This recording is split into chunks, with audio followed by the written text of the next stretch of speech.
Before Jenny became fat, her life had no value. Now she's having a fat girl summer. Skinny woman, are you tired of being seen as undesirable? Call 1-800-GET-FAT-QUICK to get started on your weight gain journey.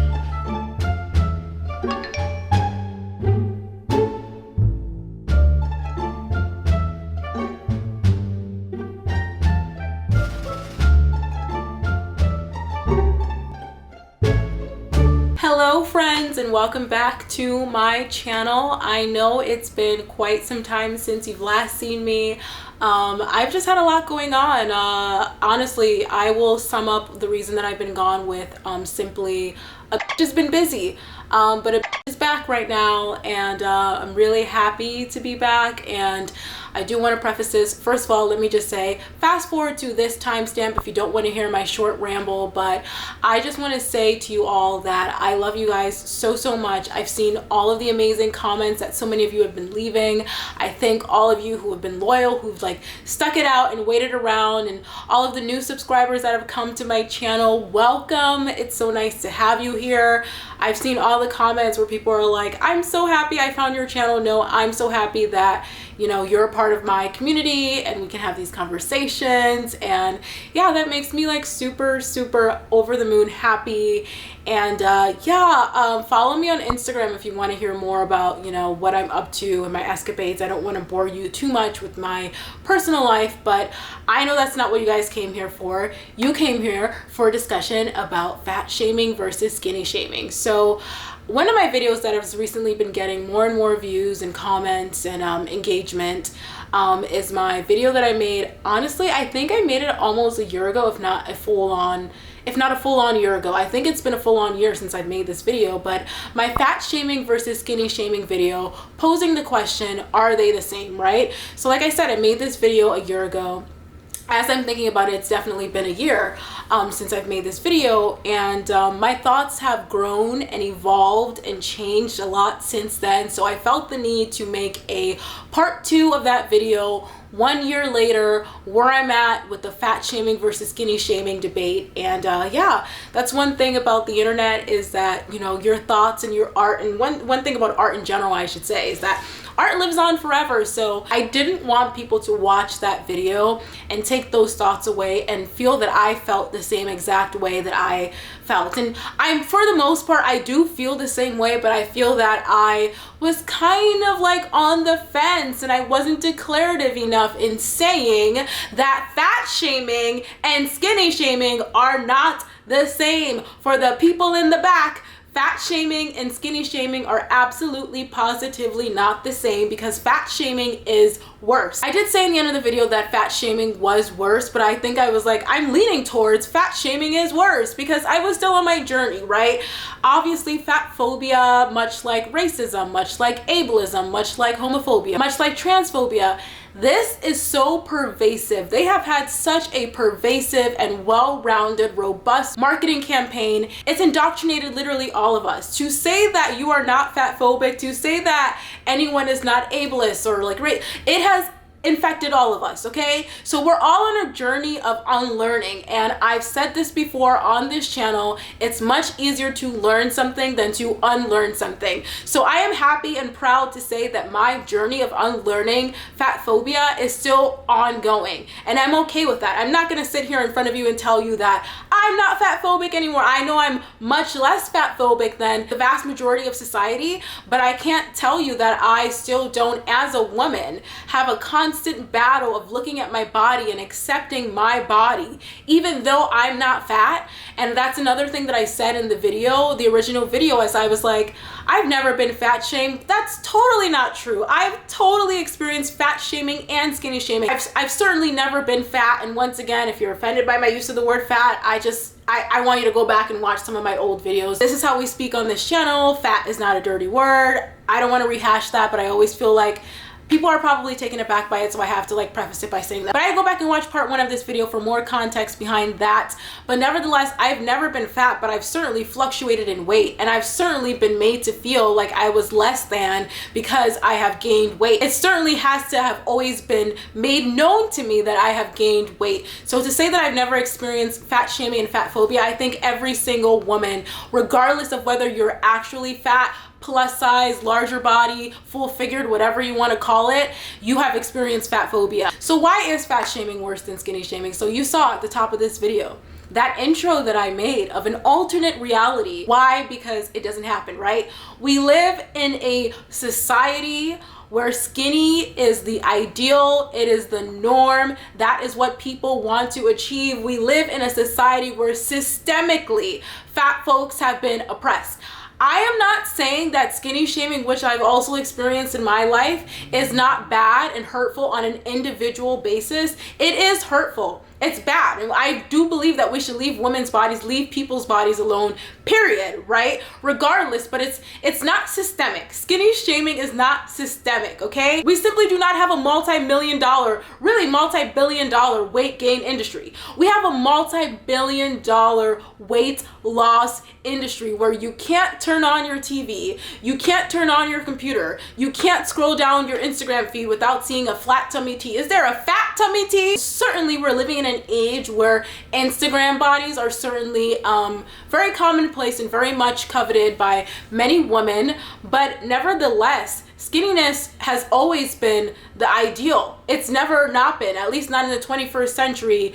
We literally had a whole movement of heroin chic. We had a whole word called heroin chic to define the bodies of people like Kate Moss, who were so thin and so skinny that it was aspirational to look like you were on heroin. I don't know if it's that people are being purposefully obtuse or if it is just people getting caught up in their own thin privilege. And I get it. I always say, this is my battle cry. I say it every single day. We are all the sum of our own lived experiences. And I give so much grace to people who don't understand that fat phobia is systemic and that their skinny shaming is on an individual basis. I give grace to people because obviously if you've never experienced fat shaming, then where can you really draw from those experiences? You can listen to me say that I've been fat shamed. You can listen to a fat woman say she's been fat shamed till the cows come home. But if that's not your lived experience, I understand how you can be kind of ignorant to it,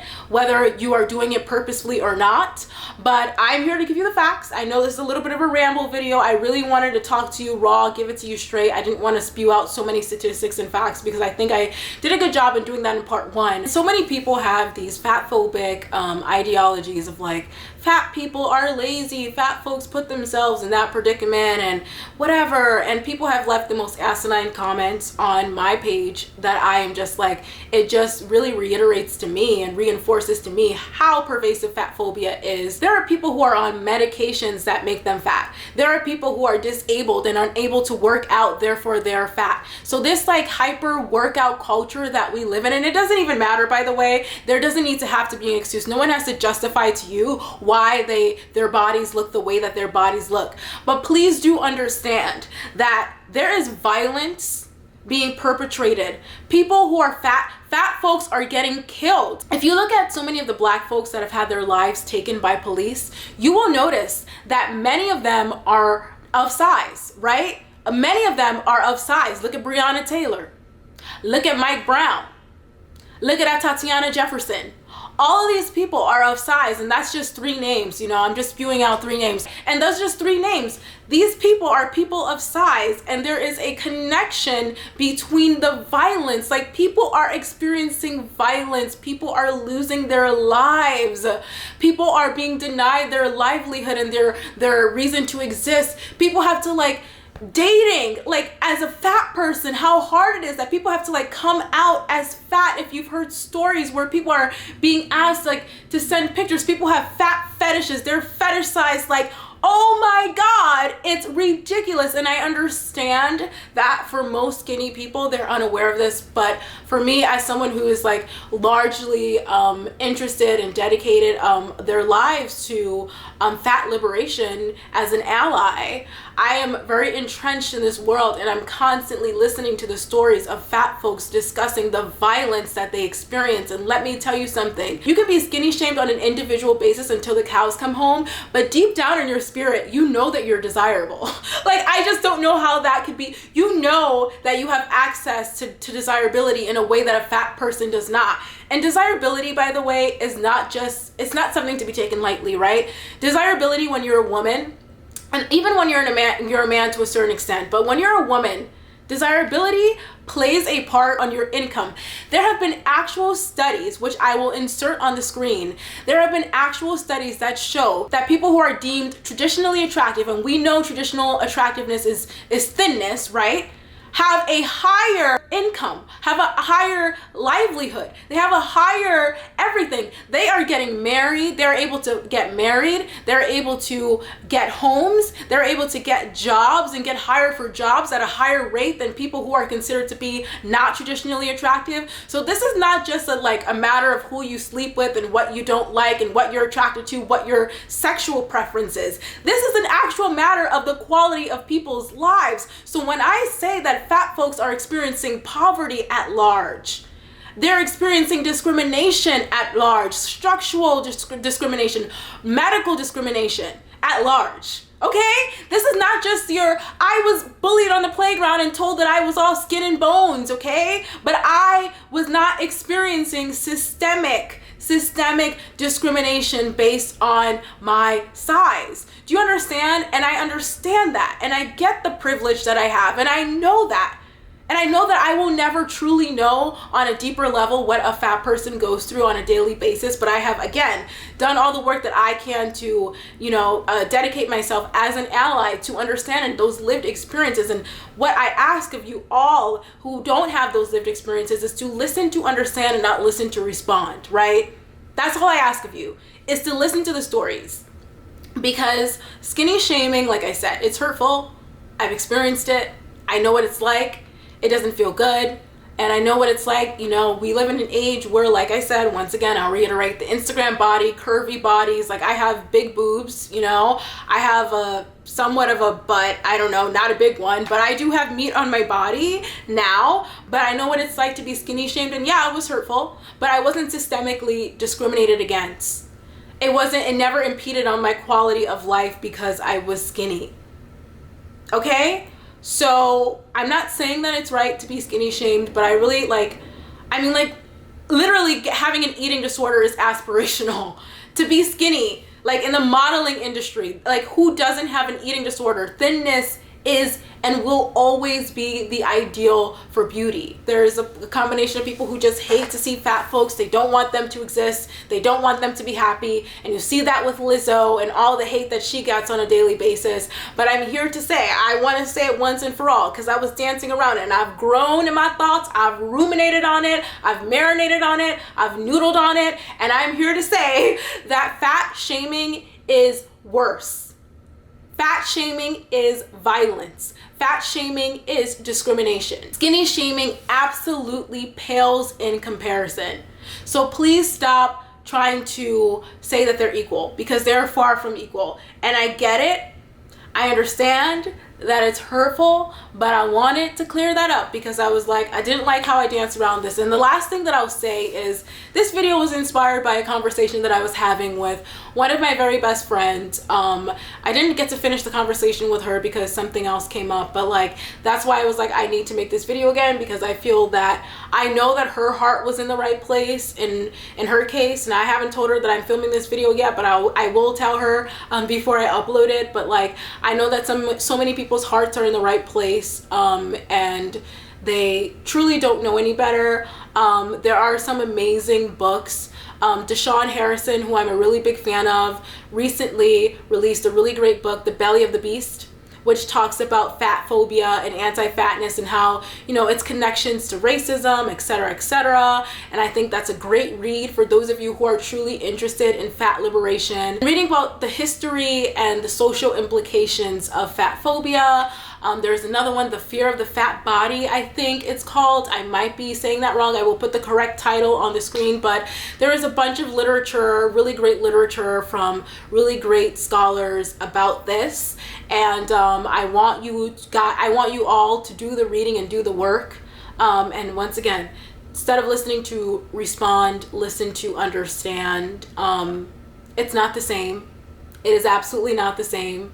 And I wish that people would stop making those false equivalencies, because when you turn on your TV, you see skinny people represented by and large. we have Lizzo, and the reason that Lizzo is such an extraordinary figure and such a once in a lifetime person is because we've never seen that in our at least not in the last, like, in my lifetime that I can remember, besides Adele. But like, Adele is a completely different story in and of herself, but like, we've never seen a fat black woman have such self-assuredness and love on herself and be so sexy and confident in her fatness. And that's why it's extraordinary. Skinny pop artists are a dime a dozen. We see skinny folks on TV being represented at every moment of every day, and fat folks are about 1% of that. I know a lot of people are big mad when you start talking about fat phobia, because people just refuse to